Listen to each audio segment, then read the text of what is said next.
आपका मेरे चैनल गागा हेल्थ में स्वागत करती हूँ। तो आज जो टॉपिक है वो न्यूली पेरेंट्स के लिए बहुत इंपॉर्टेंट टॉपिक है। वो इस प्रॉब्लम को लेके मेरे पास बहुत बार आते हैं कि बच्चा उनको सोने नहीं देता है, रात में रोता रहता है, या फिर बच्चा बहुत परेशान कर रहा है, क्या करे डॉक्टर साहब, हम तो इसको संभाल ही नहीं पा रहे हैं। ठीक है, तो आज का वीडियो इसी पर है। तो अगर ये वीडियो पसंद आए तो लाइक कीजिए, शेयर कीजिए और सब्सक्राइब कीजिए मेरे चैनल को। तो चलिए आज का वीडियो शुरू करते हैं। तो जो मोस्ट कॉमन कॉज होता है बच्चे के रोने का वो होता है हंगर। तो बच्चे को भूख लग रही होती है और उसकी वजह से बच्चा रोता रहता है। तो इसका भी ऐसा नहीं है कि माँ बाप उसको दूध नहीं पिलाना चाहते हैं या दूध नहीं पिलाया उन्होंने। द मोस्ट कॉमन प्रॉब्लम जो होती है न्यूली मदर में वो होती है ब्रेस्ट फीडिंग की। तो ब्रेस्ट मिल्क कई बार इनएडिक्वेट आता है या फिर आता ही नहीं है, या मदर को पता ही नहीं चलता है कि मिल्क आ रहा है या नहीं आ रहा है, या फिर मेरा मिल्क सफिशिएंट है।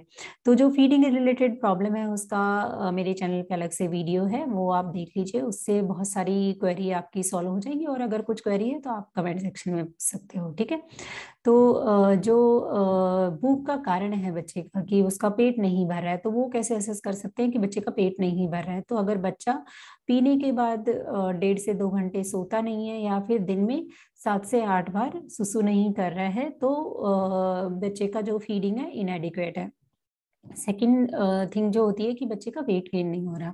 जैसे कि मैंने आपको एक वीडियो में बताया था कि इनिशियली 10 दिन में वेट लॉस होता है, बट उसके बाद वेट गेन होना शुरू कर देता है। बट अगर उसके बाद भी बच्चे का वेट गेन नहीं हो रहा है तो बच्चा को फीडिंग इनएडिक्वेट है, और उसी की वजह से बच्चा बार बार रो रहा है।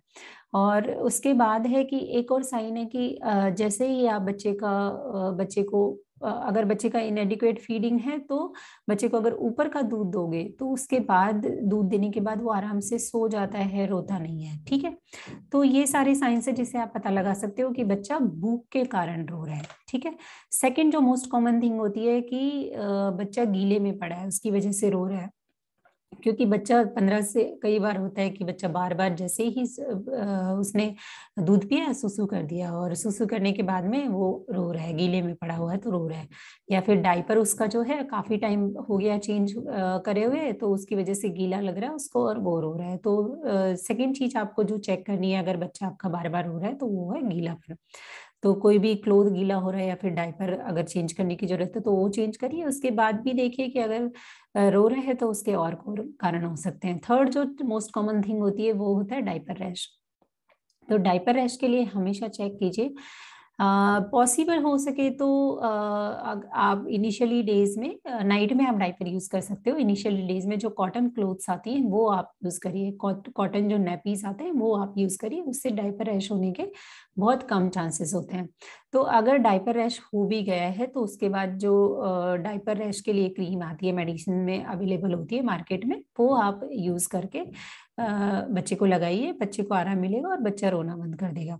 फोर्थ जो थिंग होती है वो होता है कॉलिक पेन। जो कॉलिक पेन होता है, मैं आपके कुछ मिसकंसेप्शंस दूर करती हूँ। जैसे कई बार बच्चा शुरू के फर्स्ट वीक में बहुत ज्यादा रो रहा है तो पेरेंट्स सोचते हैं कि नहीं इसको कॉलिक पेन हो रहा है, गैस पास नहीं कर रहा है, या फिर उसकी वजह से पेट पेट फूला हुआ है, गैस बन रही है। नहीं, जो कॉलिक पेन शुरू होता है वो 20 से 25 दिन के बाद शुरू होता है बच्चे में, और इनिशियली 3 to 4 मंथ्स रहता है, उसके बाद ठीक हो जाता है। तो इनिशियली अगर फर्स्ट सेकेंड वीक में थर्ड वीक में बच्चा रो रहा है तो उसके कुछ और रीजन होंगे, कॉलिक पेन नहीं होगा। तो कॉलिक पेन अगर हो रहा है तो बच्चा का जो पेट है वो फूला फूला होगा, तो उसको आप सहला सकते हो थोड़ा, उसको थोड़ा सा कंधे से लगा के वो कर सकते हो, या फिर कुछ मार्केट्स में कॉलिक एड्स करके आती है, वो कॉलिक एड ड्रॉप आप दे सकते हो, बट उनको भी बहुत ज्यादा आपको यूज नहीं करना है। ठीक है, फोर्थ जो फिफ्थ जो प्रॉब्लम हो सकती है बच्चे में वो हो सकती है, कई बार बच्चा यूरिन करते टाइम रोता है।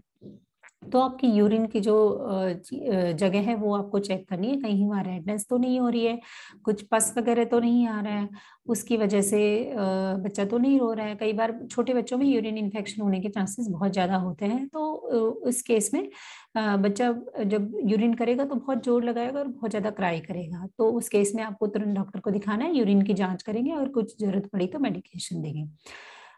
उसके अलावा जो बच्चे के रोने की वजह हो सकती है, कई बार बच्चे को ओनली माँ बाप का टच चाहिए होता है। पेरेंट्स बोलते हैं कि जैसे हमने गोदी में लिया चुप हो गया, और जैसे ही बेड पे लेटा है तो रोने लग गया। तो वो भी एक चीज होती है बच्चे, छोटे बच्चों में ना, वो उसकी वजह से क्या होता है, जैसे आप लोगे वो चुप हो जाएगा, तो थोड़ा थोड़ा उनको आप टच करोगे या फिर सहलाओगे तो वो अपने आप चुप हो जाएंगे, ठीक है। अगर बच्चा 6 महीने के आसपास का है, 5 से 6 महीने के आसपास का, तो टीदिंग इस टाइम शुरू हो जाती है, और टीदिंग होते टाइम बहुत पेन होता है बच्चे को, तो उस केस में भी बच्चा रो सकता है। तो अगर उस टाइम पे बच्चा रो रहा है तो आप हमेशा देखिए कि उसको टीदिंग तो नहीं हो रही है, ठीक है। और भी कई सारे कारण हो सकते हैं, जैसे बच्चा कहीं गिर गया, या फिर कुछ हाथ पैर उसका ऐसे गलती से मुड़ गया, उसमें पेन हो रहा है, या फिर कई बार होता है कि बच्चा सेप्सिस के कारण फीवर वगैरह हुआ, पेट में दर्द हुआ, तो उसकी वजह से भी बच्चा रो सकता है। तो मैंने एक वीडियो में आपको खतरे के लक्षण भी बताए थे, अगर ऐसा कुछ है तो आपको तुरंत डॉक्टर को दिखाना है। तो ये हो आज की वीडियो की इन्फॉर्मेशन। आई होप आज आज के वीडियो का इन्फॉर्मेशन आपको हेल्पफुल रही होगी। तो आप लाइक कीजिए, शेयर कीजिए और सब्सक्राइब कीजिए मेरे चैनल को, और कुछ और क्वेरी हो तो आप कमेंट बॉक्स में कमेंट कर सकते हैं। नमस्ते।